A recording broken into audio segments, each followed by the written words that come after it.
సుమన్ టీవీలో మీ business promotions కోసం ఈ కింది నెంబర్ను సంప్రదించగలరు.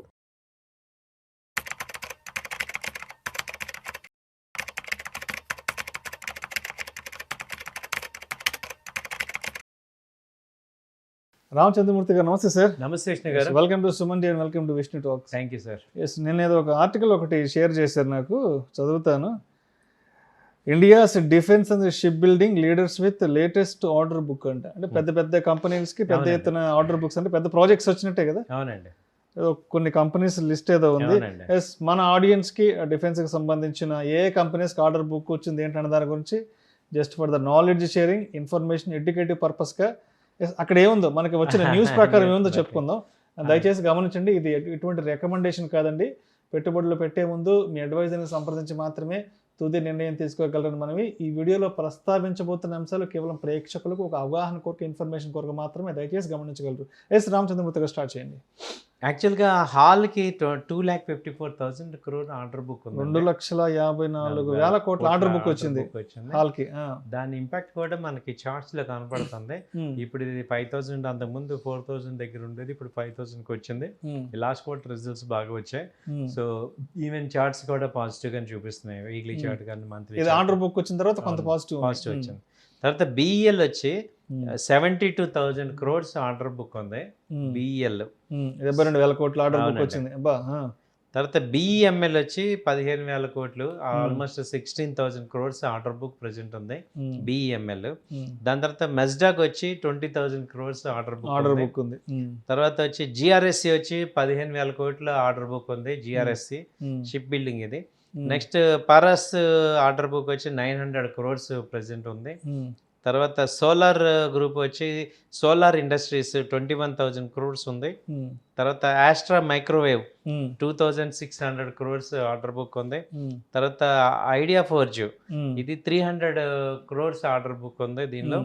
తర్వాత డిసిఎక్స్ ఇది వచ్చి దాదాపు 900 కోట్లు ఉంది.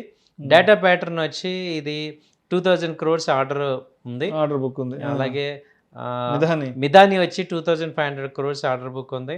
కొచ్చిన్ షిప్ 22,000 crores, బీడిఎల్ కూడా 22,000 crores. సో ఈ సెగ్మెంట్ అంతా కూడా ప్రెసెంట్ అప్ ట్రెండ్ కనపడుతుంది దీనిలో.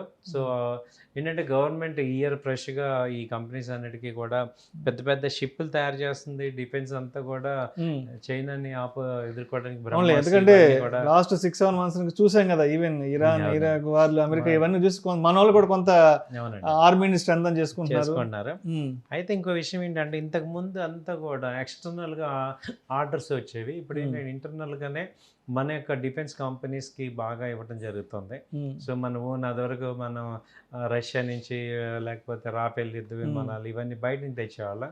ఇప్పుడు ఏంటంటే ఇండిజినియస్గా మంచిగా బిల్డ్ చేస్తున్నారు. సో ఇది ఒక పాజిటివ్ పాయింట్. సో మన కంపెనీలకే మనకి ఆర్డర్ బుక్ బాగా పెరుగుతుంది. అయితే వీటిల్లో ఇంకోటి ఏంటంటే ఈవెన్ ఎక్స్పోర్ట్ కూడా చేస్తున్నారు ఈ కంపెనీస్ వేరే కంట్రీస్కి, కమ్యూనిటీస్.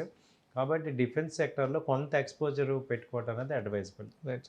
సో ఇప్పుడు రామచంద్రమూర్తి గారు, ఇందాక మీరు చెప్పారు, ఇప్పుడు ఆర్డర్ బుక్స్ వచ్చిన తర్వాత కంపెనీలకు సంబంధించిన గ్రాఫ్లు కొంత పాజిటివ్లో ఉన్నాయన్నారు కదా. సరే, ఇప్పుడు ఎంత పాజిటివ్లో ఉన్నా కూడా ఎస్, ఒక ఇన్వెస్టరు అంటే కంపెనీకి ఆర్డర్ బుక్ వచ్చేసింది, 1,000 కోట్లు 2,000 కోట్లు వచ్చేసాయి, తొందరపడి ఇన్వెస్ట్ చేయకుండా ఇప్పుడు ఎంత ఆర్డర్ బుక్ వచ్చినా టెక్నికల్స్గా గ్రాఫ్ పరంగా ఎంత గ్రీన్గా ఉన్నా సరే, ఎస్ మన వైపు నుంచి ఆ కంపెనీ ఫండమెంటల్స్, టెక్నికల్స్ ఎటువంటి విషయాలు మనం తప్పనిసరిగా దృష్టిలో ఉంచుకోవాలి. ఎక్సలెంట్ సార్, ఈ పాయింట్ బాగానండి. ఆర్డర్ బుక్ అంటే మీనింగ్ ఏంటంటే నాకు బిజినెస్ వచ్చినట్టు, ప్రాజెక్ట్స్ అది ఎగ్జిక్యూట్ చేయాలి కదా, ఎగ్జిక్యూట్ చేయాలి, మనీ రావాలి. ఎగ్జాక్ట్లీ. సో అది కొంచెం గుర్తుపెట్టుకోవాలి. అంటే ఇది కంపెనీ ఎగ్జిక్యూట్ చేయాలి కదా, అది తయారు చేసి వాళ్ళకి ఇవ్వాలి, దానికి కొంత టైం పడుతుంది. సో ఇదేంటంటే ఒక 6 నెలల నుంచి 1 year హోల్డ్ చేస్తానన్న వాళ్ళకే ఇది అడ్వైజబుల్. ఇది ఇంట్రడ్యూస్ చేస్తాను 4 రోజుల్లో అమ్మేస్తానన్న వాళ్ళకి ఇది పెద్ద న్యూసే కాదు. But long term investment, wealth క్రియేషన్లో ఇది ఒక మంచి న్యూస్. అంటే ఏ కంపెనీకి ఆర్డర్ బుక్ ఉంది అంటే ఏంటి, ముందు వాళ్ళకి బిజినెస్ ఉన్నట్టే కదా. బిజినెస్ ఉందంటే ఇవాళ కాదు రేపైతే డెలివరీ చేస్తారు, గ్రోత్ వస్తుంది. కాబట్టి ఏంటంటే మీరు మొత్తం సెక్టార్లో 20%, మ్యాక్సిమం 30% మీద ఉండాలి ఇన్వెస్ట్మెంట్. ఇప్పుడు నాకు ఇది బాగుంది కదా అని చెప్పి హాల్లో 10 లక్షలు నా దగ్గర క్యాపిటల్ ఉంటే 10 లక్షలు కొనకూడదు, గుడ్డుగా వెళ్ళి ఇన్వెస్ట్ చేయకూడదు. ఒక 20%, 25% మ్యాక్సిమం పెట్టుకుంటే మీకు రేపొద్దున తగ్గిన మిగతా క్యాపిటల్ ఇబ్బంది అవుతాం, ఎరుడు కాకుండా ఉంటుంది. అది చాలా ఇంపార్టెంట్. సో ఇది ఒకటి మీరు మెయింటైన్ చేస్తే, అంటే ఇప్పుడు కంపెనీ పెద్ద కంపెనీ కదా, నాకు బాగా తెలిసిన కంపెనీ, నేను ప్రతిరోజు చూస్తున్న కంపెనీ, ఆ కంపెనీ అంటే నాకు ఇష్టం అని చెప్పి లవ్ అండ్ ఎఫెక్షన్స్ ఇక్కడ చేయకూడదు, పనిచేయవు. పని చేయకూడదు. కంపెనీ టెక్నికల్స్ ఫండమెంటల్ స్ట్రాంగ్గా ఉన్నాయి, పీర్ రేషియోస్ ఎలా ఉన్నాయి ఏంటి ఇవన్నీ చూసుకోవాలి. మీరు అన్నారు కాబట్టి ఒక ఎగ్జాంపుల్ చెప్తున్నాను, మీ రీసెంట్గా జరిగిన ఎగ్జాంపుల్ కూడా, ఎందుకంటే ఇంకా డీటెయిల్గా చెప్తే ఒక ఆయన హిందుస్థాన్ యూనిలివర్ ఉంటే దానిలో ఏం చేశారు, మామూలుగా ఆయన ఒక 10 lakhs ఆయన దగ్గర ఉంటే ఆ రోజు లాస్ట్ క్వార్టరే రిజల్ట్స్ వస్తాయి లేని 2 రోజుల క్రితం ఆయన ఏదో ఆయన డబ్బులు ఒక 5 లక్షలు పెట్టి కొనుక్కుంటే ఈ డీలర్స్ ఆపరేటర్స్ ఏం చేశారు, ఆయన ఇన్ఫ్లుయెన్స్ చేసి సార్ బాగుంది మొత్తం మార్జిన్ ఫండింగ్ కూడా తీసుకోండి ఏం పర్లేదు అని చెప్పి 10 lakhsకి 30 lakhs పెట్టి ఇన్వెస్ట్మెంట్ చేయించారు ఒకే కంపెనీలో, హిందుస్థాన్ యూనిలివర్. అది రిజల్ట్ బ్యాడ్ వచ్చింది. వాళ్ళు ఏమన్నా రిజల్ట్ బాగుంటుంది సార్ మీకు ఒక్కసారిగా జాక్పాట్ రేట్ అన్నారు, అది రిజల్ట్ హిందుస్థాన్ యూనిలివర్ అది 200 పాయింట్ డౌన్ అయిపోయింది.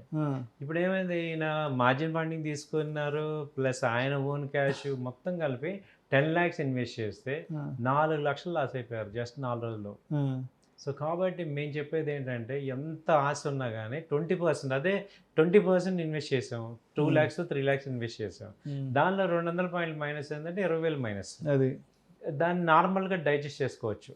So investors, traders, short term investments అందరూ కూడా ఈ రిజల్ట్స్ ఉన్నాయి కాబట్టి విపరీతంగా ఒక్క రోజులోనే జాక్పాట్ ట్రేడ్స్ అవుతారు అనేది మాత్రం దయచేసి పెట్టుకోకండి, దాన్ని రెగ్యులర్గా వెళ్ళండి, అప్పుడు మీకు కంఫర్ట్ ఉంటుంది. Right right. అండ్ ఇదే వీడియోలో ఇంకొక టాపిక్ గురించి కూడా మాట్లాడేద్దాము.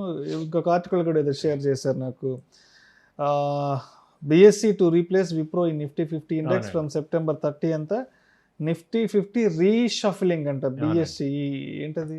యాక్చువల్గా నిఫ్టీ 50లో ఏమవుతున్నాయంటే టాప్ మార్కెట్ క్యాపిటలైజేషన్ ఏవైతే ఉందో దాని రూల్ ఏంటంటే నిఫ్టీ 50లో ఉండాల్సిన కంపెనీలు ఫస్ట్ నుంచి ఇప్పుడు 7,000 కంపెనీలు లిస్ట్ అయి ఉన్నాయి, వాటిల్లో మార్కెట్ క్యాపిటలైజేషన్ ఏదైతే బాగున్నాయో ఆ టాప్ 50 ఎప్పుడు ఉంటాయి. వాళ్ళు ఎవ్రీ 3 monthsకి ఒకసారి చెక్ చేస్తూ ఉంటారు.